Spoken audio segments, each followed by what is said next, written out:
Nous sommes sur l'île de Gozo, l'île sœur de Malte, à quelques kilomètres de Malte. Une navette ferry assure la liaison 24 heures sur 24 entre les deux îles.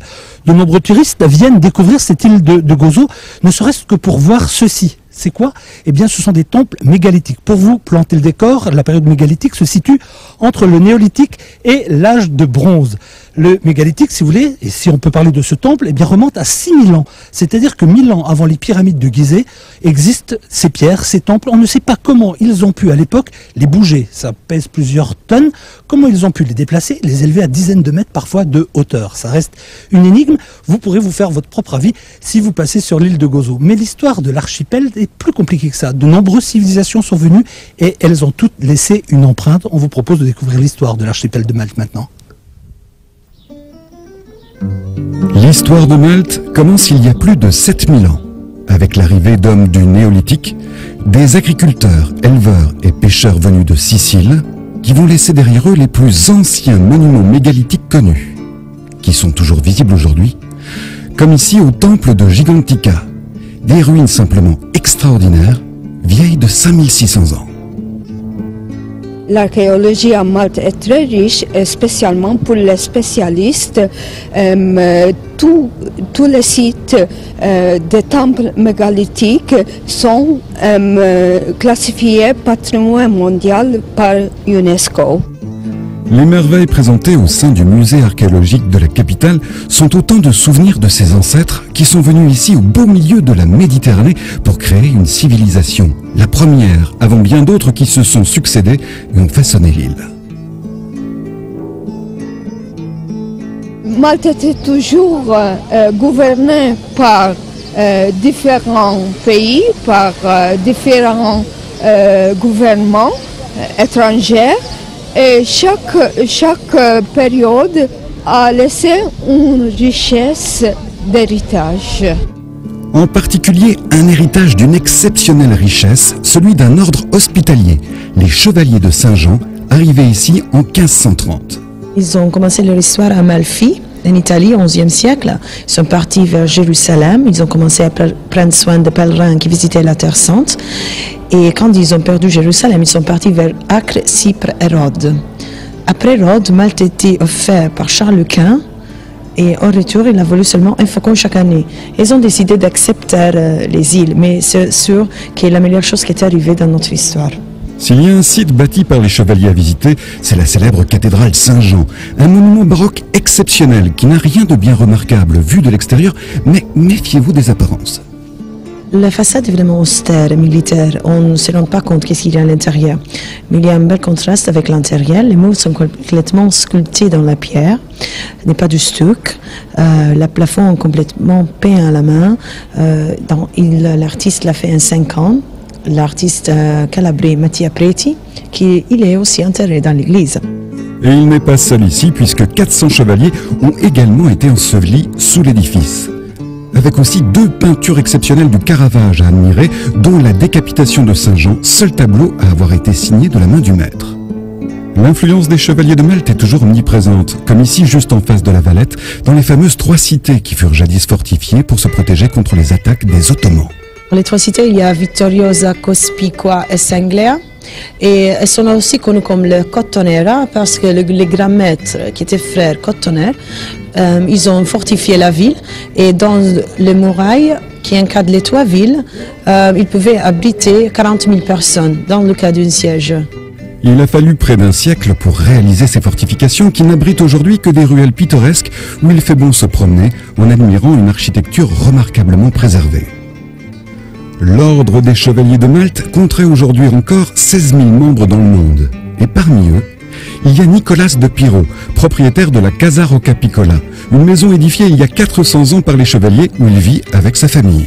Une maison qui est aussi un musée de la culture maltaise depuis le Moyen-Âge, où l'on peut notamment admirer des meubles du XVIe et du XVIIe siècle et quelques superbes objets en argent. Aujourd'hui est très important qu'elle existe encore la maison parce que tous les autres sont perdus. Ce sont les banques, les bureaux, les magasins, choses comme ça. Ici vient beaucoup, tout le monde, beaucoup de touristes aussi, les Maltais, les écoles, avoir un style de vivre qu'aujourd'hui n'existe pas beaucoup.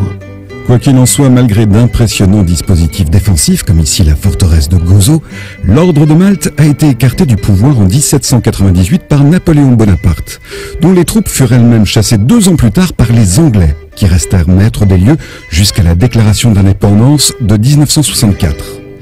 Les insulaires ont d'ailleurs gardé un certain côté british. Je dois mentionner aussi qui est contraire au caractère méditerranéen, nous sommes très ponctuels. Comme on vous l'a présenté tout à l'heure en début d'émission, nous sommes maintenant à Mdina, la capitale de l'île de Malte jusqu'en 1566. Alors, 2 périodes, on le voit encore, hein, la période baroque, le style baroque est bien présent, le style médiéval également. Là, nous sommes dans les petites rues côté médiéval. Alors, il ne faut pas avoir peur de pousser un peu les portes. Il y a des petites cours intérieures avec des petits restos. Vous m'en direz des nouvelles. Vous voulez tenter l'aventure? Suivez-moi, regardez juste derrière cette porte, vous allez voir. Des endroits comme celui-ci à Malte, il y en a de nombreux. Il suffit de pousser les portes des cours intérieures et vous arrivez ici dans ce restaurant, par exemple chez Ciapetti, qui est un restaurant bien connu ici. À Malte, nous sommes toujours dans la Mdina. Alors, on va faire un petit tour des produits que nous avons sur une table maltaise. Important, le dimanche, c'est le jour du lapin. Ici, on mange du lapin. C'est le plat traditionnel. Chez nous, c'est un peu tombé en désuétude, mais ici, non, le lapin a ses lettres de noblesse, si je veux dire, c'est le repas du dimanche. Vous avez les célèbres olives. Il faut les goûter, ça n'a rien à voir avec nos olives, c'est très étonnant. Vous avez ici ce qu'ils appellent un pâté de haricots, c'est fait avec ces haricots-là, auxquels on rajoute des herbes, c'est leur secret, mais au palais, franchement c'est très bien. Vous avez la saucisse maltaise, elle est faite de bœuf, de porc, de la coriandre, des épices, c'est aussi un secret de fabrication, c'est superbe, faut goûter. Le fromage de chèvre, on vous emmènera dans ce reportage découvrir justement comment on fabrique ces fromages de chèvre depuis le producteur. Il fait son lait, il pétrit, il fait son fromage, vous allez voir, vous allez vous régaler. Puis on a même découvert ici sur l'île une pizza étonnante. Elle se fait sans sauce tomate, sans fromage. On l'a goûté, c'est super. Et puis il y a sur toutes les tables également les fameuses tomates séchées. Incontournable sur la table maltaise, c'est vrai que c'est super bon aussi. Enfin bref, vous le voyez, vous avez les fraises, tous ces produits. Sur l'île, je vous rappelle qu'il y a encore quelques temps, la pêche et l'agriculture, c'était vraiment les 2 économies principales de l'île. Donc vous voyez, il y a beaucoup de choses à manger sur la table maltaise. À travers ce reportage, vous allez encore mieux comprendre et mieux vous lécher les babines. Regardez. Comme tout le reste de la culture locale, la gastronomie maltaise est le produit des innombrables influences méditerranéennes qui ont marqué l'histoire de l'archipel. Elle est pleine de soleil et de parfums. Et nous commençons avec le casse-croûte préféré des insulaires, une vraie spécialité maltaise, les pastizzi, des sortes de petits pâtés absolument succulents. On prépare la pâte feuilletée la veille afin qu'elle puisse reposer. Le lendemain matin, on la découpe en losanges qu'on garnit de farce. La farce peut être de 2 types, ricotta et œufs comme ici, ou bien mélange de petits pois, viande, oignons et herbes aromatiques. Il ne reste plus ensuite qu'à cuire à four très chaud les pâtés une fois refermés, et on consomme les pastizzi dorés à point. Autre spécialité populaire dans l'archipel, le fennek, ce qui veut dire lapin en maltais. Un plat traditionnel tellement apprécié qu'il n'est pas rare que des amis se rassemblent pour des fenkata, des soirées où on mange du lapin. Et la recette locale est très simple.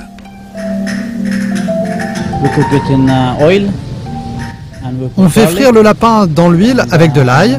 Après, on retire l'huile et on ajoute du vin blanc. On laisse mijoter pendant 40 minutes environ.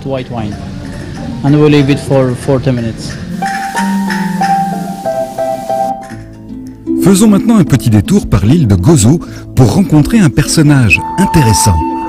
Ricardo possède en effet son propre restaurant et on peut vraiment dire que c'est son restaurant. I start from scratch, from the farm. I grow my own goats. En fait, je produis tout moi-même. J'ai mes propres chèvres, mes propres vignes, mes champs, et je propose les produits de ma ferme dans mon restaurant. Ricardo est notamment un spécialiste du fromage de chèvre frais. Il traite ses bêtes lui-même avant de se rendre dans l'atelier installé à côté de son restaurant. Là, il moule ses fromages et les laisse affiner 4 jours seulement. Ensuite, il les imprègne de vin blanc et les conserve dans un mélange d'huile d'olive et de poivre ou de tomates et de piment.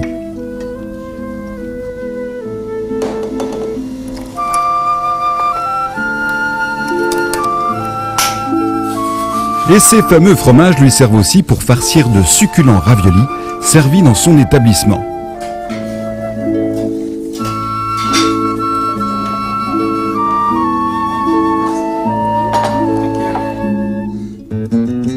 Profondément marqué depuis ses origines par la Sicile, Malte possède aussi un type de pizza qui lui est propre, la Gositan Ftira. On la prépare avec de la pâte à pain, beaucoup d'oignons, des tomates coupées, des capres, des olives et des anchois. Après, on replie légèrement les bords et tout cela se cuit bien sûr au feu de bois.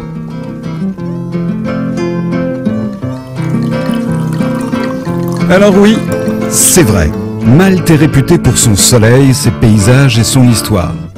Mais sa gastronomie simple, qui mélange un grand nombre de traditions, a aussi de quoi satisfaire les amateurs de bons repas. Et bien voilà, chers amis, nous arrivons tout doucement à la fin de ce rendez-vous consacré à l'archipel de Malte. Vous en savez un petit peu plus sur les îles que sont Gozo ou Comino. Malte, bien sûr. Derrière moi, la capitale, La Valette. Sur ma droite, la tour de guet qui permet aux Maltais de surveiller l'entrée du port et de prévenir en cas d'intrusion. Je vous rappelle que nous sommes ici au centre de la mer Méditerranée, frontière entre l'Europe et l'Afrique. Cette Méditerranée, on peut en parler. Elle est derrière moi, elle est d'un bleu turquoise. Ça donne envie de se baigner. J'espère que vous avez pris du plaisir à voir ces images. Nous avons pris beaucoup de plaisir à vous les proposer. On se donne rendez-vous très prochainement. Je vous rappelle que la destination est à 2h30 pile depuis le Grand-Duché de Luxembourg. Je voudrais remercier au passage nos amis de chez Luxair Tour. Passez une excellente soirée et à très bientôt. Bye bye.